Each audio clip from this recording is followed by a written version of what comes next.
Welcome to the show. It's perfectly normal to misplace your keys or forget a word now and then, but when your memory slips, you can't find the right words, or you have trouble making decisions, and it's happening more often, it could be mild cognitive impairment. The CDC says about 1 in 4 are caring for someone with cognitive issues. So Amy, what signs should we look for, and how do we know when mild cognitive impairment is becoming a concern? So this is what I hear a lot. I can't find my keys. Does that mean I have Alzheimer's? I can't, little things, and people freak out and think they have dementia. It's not that. Right. It's not that.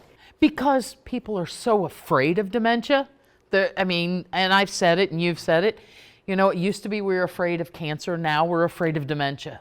And so people are so afraid that they take every little lapse into, oh my gosh, this is the first signs. This is the second signs. And that's not it. Forgetting your keys, I forget my keys. I keep AirTags on everything now. Having to set reminders, that's normal. It's when it interferes with your daily life. It's when it starts to prevent you, okay, you found your keys, you got in the car and you drive off. Now if you can't find your home, we've got a problem. Right. That's a different problem. That's totally different. And it's progressive. It's not very acutely all of a sudden. It's a progressive deterioration in that.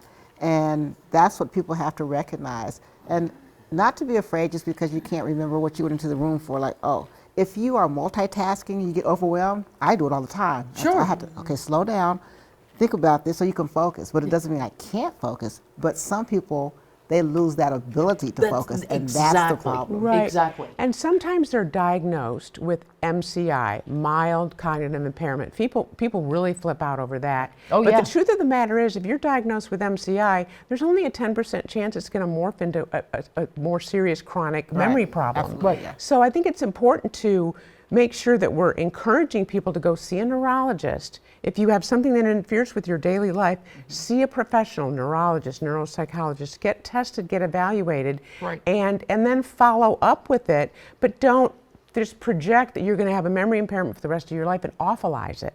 And sometimes that mild cognitive impairment really is something that can be reversed. Exactly. It's hormones or so, especially for women. Thyroid.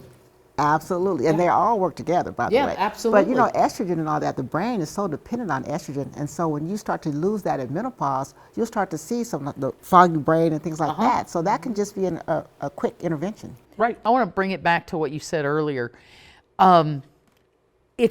Dementia is not a fall off a cliff. Right. It is a gradual decline. A progressive dementia is very, very gradual, and they call Alzheimer's and that the long goodbye for a reason.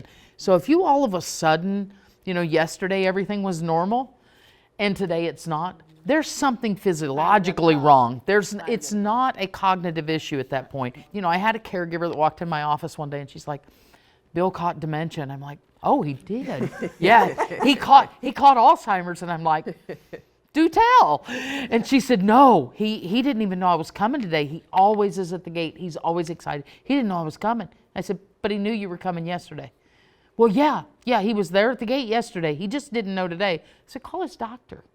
And his blood sugar was literally through the roof. Right. And so we oftentimes self-diagnose and misdiagnose things that can be cured. And it could be something as simple as they've taken cold medicine that has affected their brain. And we know that happens with our aged community. So we can't. Or they have an infection. Or they have an infection, a urinary tract infection. Or they can't hear. Or they can't hear. Hearing loss, I think. Exactly. So many people, when you get older, their hearing loss is so common. Right. But the hearing loss and dementia is so real, but you might just not be hearing what people are saying. Right. Yeah. So we have to remember that there's a certain amount of just normal aging that goes on, and there's a certain amount of our neurotransmitters may not fire quite as fast, and that's the communication inside the brain. And so we have to realize that may not be firing on all cylinders any longer, no different than maybe my car doesn't go quite as fast at 300,000 miles as it did brand new off the lot. Just because it's slowed or the function has changed, it's still working. That's different from damage. Exactly. And then what can we do to keep it working? walking, talking to somebody, socializing, eating well, getting good sleep, It's the going to same the thing doctor, as- screening Yeah. for infection. Like, there's things that we can do to minimize the effect of the memory loss, and that if you have MCI, just know it's not a forever diagnosis. It's just like anything else. If you don't use it, you lose it. Exactly. So think about this, ladies. When we were kids, how many phone numbers did you know? All of them. Everybody we had to call. All of our girlfriends, all of our boyfriends, all of our parents' numbers, our grandparents' numbers. Now, how many phone numbers do you recall? Yeah. Because we no longer use it. We let those stupid smartphones do everything for us. So we don't use that part of our brain any longer. And so it's kind of almost mushed. Right. And so that recall's gone. And so we have to remember that as we're aging, the same thing can happen. If we're not using it, it's going to diminish. All right. Very encouraging too that you can maybe turn it around and Yeah, get better. absolutely.